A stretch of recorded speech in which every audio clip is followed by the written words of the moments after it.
my ex-housemaid of Saudi Arabia. I mostly create awareness on what happens in the Middle East. And today, I want to go direct to the point. These are the most asked questions. I did a live show on my Facebook page, theluckymumdebranyanchoka, and we were talking facts about deportation, of which I'm going to share the links in the comment section. And people came up with many questions, so I had to pick those similar questions that people asked.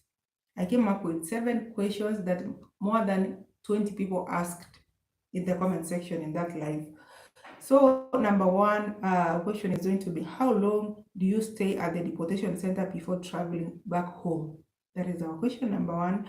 Our question number 2 will be, what happens when employer reports you falsely? Sometimes they can lie, you stole from them. What will happen? And if you have found yourself in deportation center and then your boss lies that you stole from them, either gold or you did something bad to them, what will happen to you? And then number 3, how do you reach deportation? What is the process of going to deportation center? Number 4, is it good to be deported? Most of the ones who have experienced, they say it's not good to be deported. We're going to look on that question also. Number 5, when boss lady takes your passport, can you go to deportation? That is another question that I got from the viewers who are watching. Who pays tickets for people at the deportation center? That is another question, another burning question from those people who want to go to deportation or who are already there. Is there accommodation or food at the deportation center? Yeah, those are the questions I'm going to answer. I'm going to answer them. Sorry. Oh my God. I'm sorry. Number 1, how long do you stay at the deportation center before traveling back home? It will depend on your case. It will depend on your case. And maybe your sponsor had not reported you or against any case. It's easier for you to process. They will take your fingerprints and you wait for the day to travel. But if your sponsor has reported you, you have to finish the case. Or if you are very sick, they might make it faster for you. But if you're not sick, you're okay just like others, you have to be patient and wait. So it will depend on your situation and on your case. That is it. Some go within 1 day, some go within 2 days, some go within months, others stay up to 5 months, others up to 1 year at the deportation center. So it will depend on your case and on your situation. Maybe health issues. If you are very sick, they will make it faster.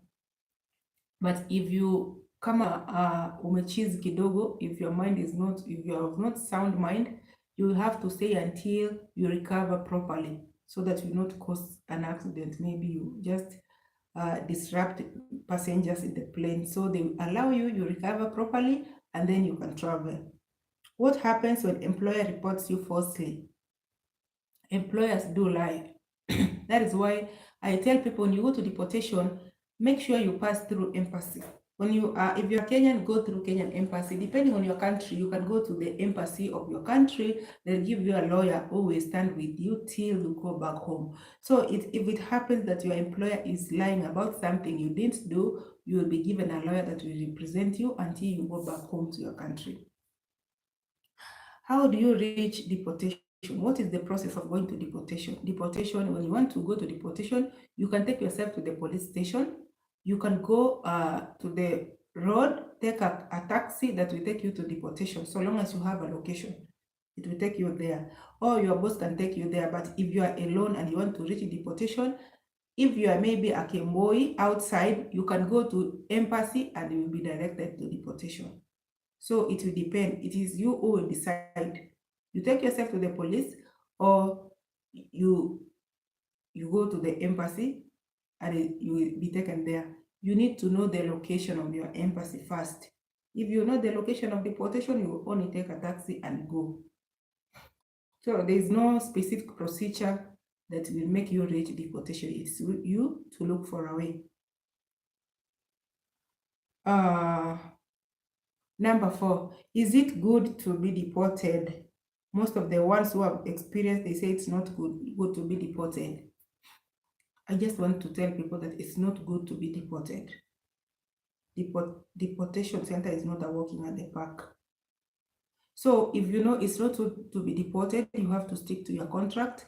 You finish your contract, you go home using the right procedure, that you are not going to strain, that you are not going to be affected. It is not, as much as it is the safest place to be, but it's not a good way to be deported because the conditions there are unfavorable. There are bed bugs there.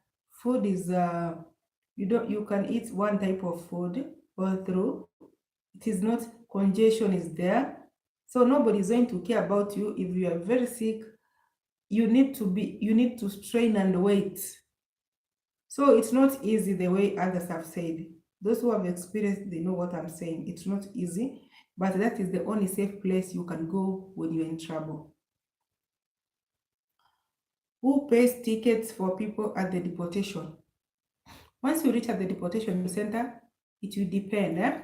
Also, going home, it will depend. If you pay your ticket, you can go fast. But most of the people at the deportation center, the government pays for their ticket back home. The government of their countries pay tickets. So you have to stay at the deportation, you wait for the date of the tickets to come out. So it is the government mostly pays. But those who are able to pay for themselves, they do pay for themselves and go home. For those who don't want to stay for long, you have your money with you, you can pay your ticket and it will be easy for you to move out. Is there accommodation, food, or food at the deportation center? Yes, there is accommodation. People have rooms. They have different rooms where you are given to stay as you wait for your date to travel. Is there food? Yes, there's food. People eat. People eat at the deportation center, but not balanced diet. Not the food that you want to eat like when you are at home, but there is food that will sustain you for the days you are waiting for your journey. So I think I have answered the 7 most questions that were asked during that live show. And I just want to encourage people, like I've started this to at least create awareness so that people will understand what happens at the deportation. And the deportation is the safest place you can go and seek refuge. So if you feel like you want to go to deportation, any question you have about deportation, just leave them at the comment section. I'm going to share the facts about the deportation in the comment section, the shows that I've done concerning deportation, so that we can learn together and be able to create awareness and make this world a better place for everyone. If you feel like this video might help somebody else, you can just give it a thumbs up. You can share this video and let's try to make this world a better place for everyone. So thank you so much for watching. See you in the next show.